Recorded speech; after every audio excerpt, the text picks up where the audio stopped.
There is a force within you that society fears. A primal energy that threatens the comfortable illusions we're taught to accept. An instinct for greatness that's been systematically buried beneath layers of social conditioning, politeness, and mass conformity. The philosopher Friedrich Nietzsche called it the will to power. Not power over others. Not domination or cruelty. But something far more dangerous to the systems that control us. The power to overcome yourself. To become who you truly are. To break free from the invisible chains of borrowed beliefs and manufactured desires. Today I'm going to share with you 7 forbidden truths. 7 principles that society actively hides from you because an awakened individual is infinitely more difficult to control than a sleeping one. These aren't comfortable truths. They won't make you popular at dinner parties. But if you're ready to stop living on autopilot, if you're tired of feeling like a passenger in your own life, then what follows may be the most important 20 minutes you spend this year. Because the greatest prison is the one you don't know you're in. And the first step to freedom is seeing the bars. Let's begin. Truth number 1. Suffering is not your enemy, it's your sculptor. We live in a culture obsessed with comfort. Advertisements promise us lives free from pain. Self-help gurus sell us shortcuts to happiness. Pharmaceutical companies offer pills for every uncomfortable emotion. The message is clear and constant. Suffering is the enemy. Eliminate it. Numb it. Run from it at all costs. But here's the forbidden truth they won't tell you. Suffering is not your enemy. It's your sculptor. Nietzsche understood something profound that modern society has forgotten. He wrote, "That which does not kill me makes me stronger." But this wasn't some motivational poster wisdom. It was a radical reimagining of what pain actually means in the architecture of human greatness. Think about the most significant growth periods in your life. The moments when you truly evolved. Were they during your most comfortable times? Or were they forged in the crucible of challenge, loss, and struggle? The truth is that comfort creates complacency. Ease produces stagnation. It's resistance that builds muscle. It's pressure that creates diamonds. It's fire that forges steel. Your suffering contains information. It's a signal pointing toward what needs to change, what needs to grow, what needs to be transcended. When you numb the pain, you silence the messenger. When you avoid the struggle, you refuse the invitation to evolve. Society wants you comfortable because comfortable people are predictable. They're easy to market to, easy to control, easy to keep in line. But the moment you befriend your suffering, you become dangerous. You become someone who can't be broken by difficulty because you understand that every obstacle is actually an opportunity disguised as a problem. The sculptor doesn't fear the chisel. The butterfly doesn't curse the cocoon. And you should not fear the very thing that's trying to make you extraordinary. The question isn't whether you'll suffer. Life guarantees that. The question is, will you let it destroy you or will you let it define you? Truth number 2. Your herd mentality is keeping you enslaved. Have you ever noticed how most people outsource their thinking? They look to the crowd for validation. They adopt opinions wholesale from their social group, their political tribe, their favorite influencers. They mistake agreement for truth and popularity for wisdom. Nietzsche called this the herd mentality, and he considered it one of the greatest threats to human potential. Here's the forbidden truth. The majority is almost always wrong about what matters most. Not because people are stupid, but because real wisdom requires something most people are unwilling to give: the courage to stand alone. Think about it. Every major breakthrough in human history was initially rejected by the masses. Every visionary was called crazy. Every revolutionary idea was deemed dangerous. The crowd doesn't innovate. It imitates. It doesn't create. It copies. Carl Jung expanded on this idea with his concept of individuation. The process of becoming who you truly are rather than who society expects you to be. But individuation is terrifying because it requires you to differentiate from the herd. To say no when everyone else says yes. To question what everyone else accepts without thinking. And here's why this is forbidden knowledge. Society functions on conformity. Institutions, corporations, governments, they all require predictable, obedient people who follow the script. The moment you start thinking independently, you become ungovernable. The herd offers you something seductive in exchange for your uniqueness, belonging, safety, the warm comfort of agreement. But the price is your soul. You trade your authentic self for an acceptable persona. You silence your deepest truths for social approval. You become a copy of a copy, living someone else's life while your own potential withers in the dark. But what if you stopped asking what will people think, and started asking, what do I actually believe? What if you stopped defending positions you inherited and started examining them ruthlessly? What if you had the courage to be misunderstood? The loneliest moment in life is when you're surrounded by people who only know your mask. The freest moment is when you finally take it off. Nietzsche said, "The individual has always had to struggle to keep from being overwhelmed by the tribe." Are you struggling? Or are you surrendering? Truth number 3, your resentment is poisoning your power. Let me ask you something. Is there someone in your life you resent? Someone you believe wronged you? Someone whose success irritates you or whose happiness makes you bitter? Be honest. We've all been there. Nietzsche identified something he called ressentiment, a French word for a particularly toxic form of resentment. It's the psychological poison that occurs when you feel powerless against those you perceive as stronger, more successful, or more privileged than you. And here's the forbidden truth. Your resentment is not noble. It's not justice. It's not righteous anger. It's self-destruction disguised as morality. Nietzsche observed that when people feel weak, they don't typically admit it. Instead, they create elaborate moral systems that reframe their weakness as virtue and others' strength as vice. They call ambition greed. They call confidence arrogance. They call success privilege. This is the psychology of the victim. And it's everywhere in modern culture. We've built entire ideologies around it, systems of thought that celebrate powerlessness and demonize power, that worship suffering and vilify strength, that teach you to identify with your wounds rather than your potential. Why is this forbidden?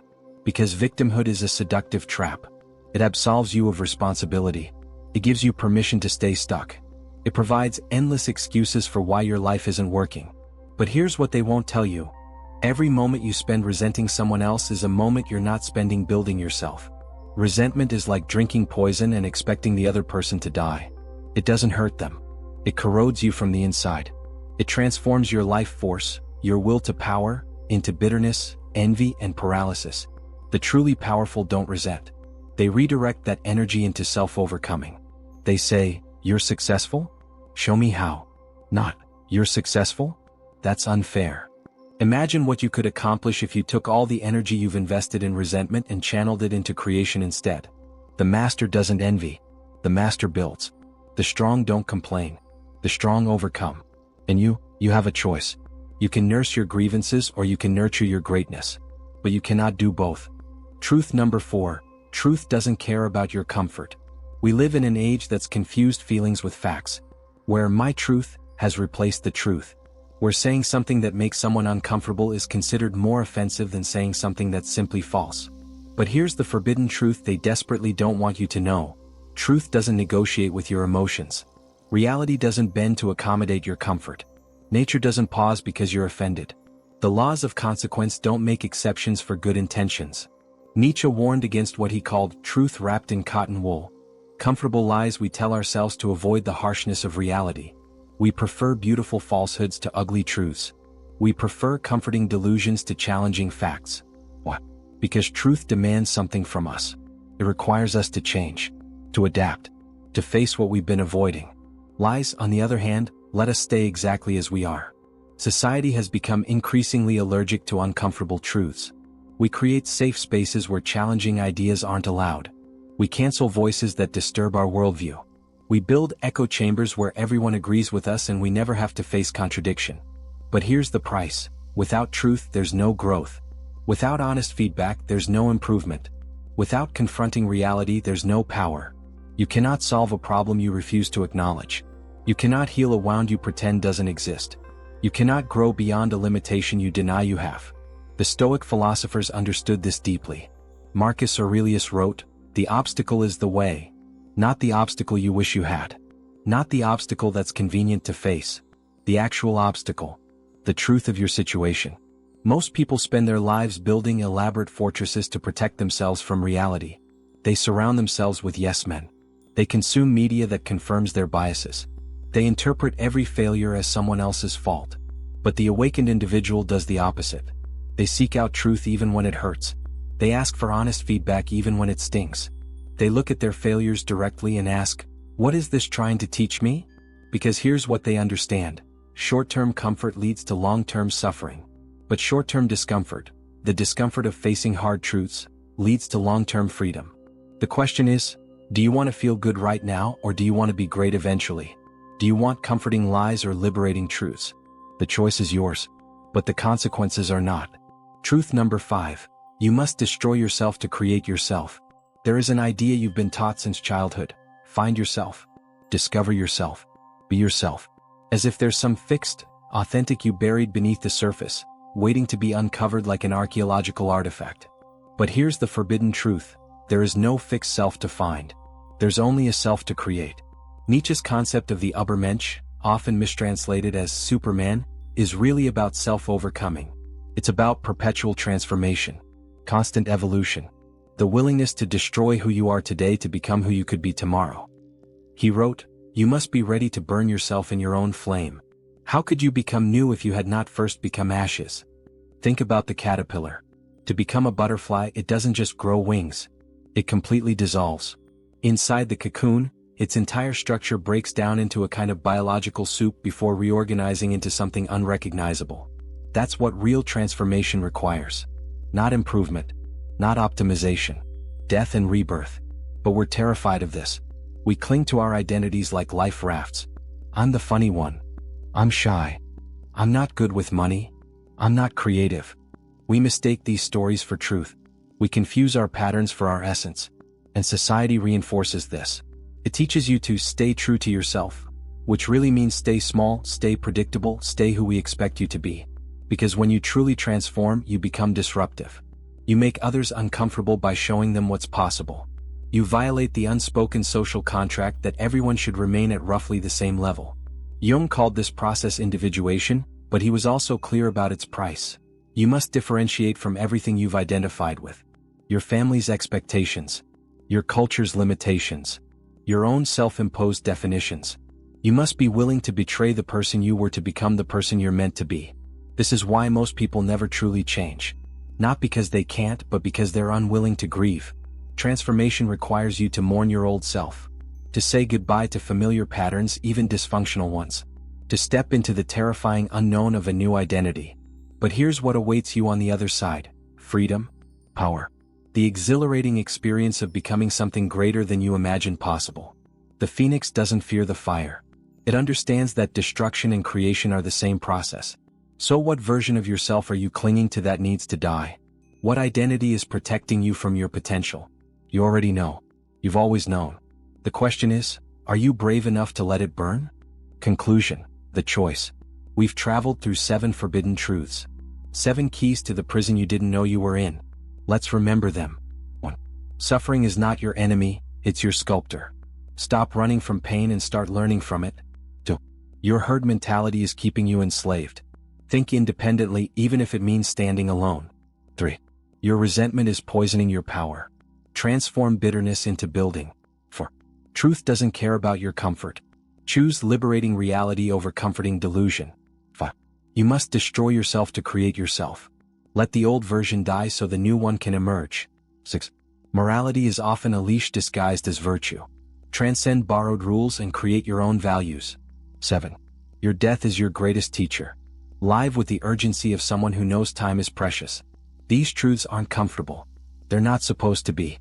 Comfort is the enemy of transformation. But here's what I want you to understand. You don't have to accept all of this today. You don't have to implement everything immediately. Philosophy isn't about blind belief, it's about examination. Take what resonates. Question what doesn't. Test these ideas against your own experience. But whatever you do, don't ignore them. Because even if you reject them, you'll never unhear them. The seed has been planted. And seeds have a way of growing in the dark. Nietzsche wrote, "One must still have chaos in oneself to be able to give birth to a dancing star." You contain that chaos, that potential, that force that wants to emerge. The will to power isn't something you need to find. It's already within you. It's been there all along, waiting beneath the layers of conditioning and conformity. All you have to do is stop suppressing it. Stop apologizing for your potential. Stop shrinking to make others comfortable. Stop living a life designed by committee. The journey from who you are to who you could become is the greatest adventure available to a human being. It's terrifying and exhilarating. Lonely and liberating. Difficult and absolutely worth it. Society will not support you in this. The herd will not cheer you on. Most people will prefer you stay exactly as you are because your transformation reminds them of their stagnation. But somewhere deep inside you already know this. You know there's more to you than what you've shown. You know you're capable of something extraordinary. You've always known. The question was never whether you had greatness within you. The question was always, will you have the courage to unleash it? Will you die with your music still inside you? Or will you let it play loud and unapologetic for as long as you draw breath? The choice as always is yours. But now you can't say you weren't warned. Now you can't say you didn't know. The keys to your cage are in your hands. What you do next, that's where the real story begins. Thank you for watching.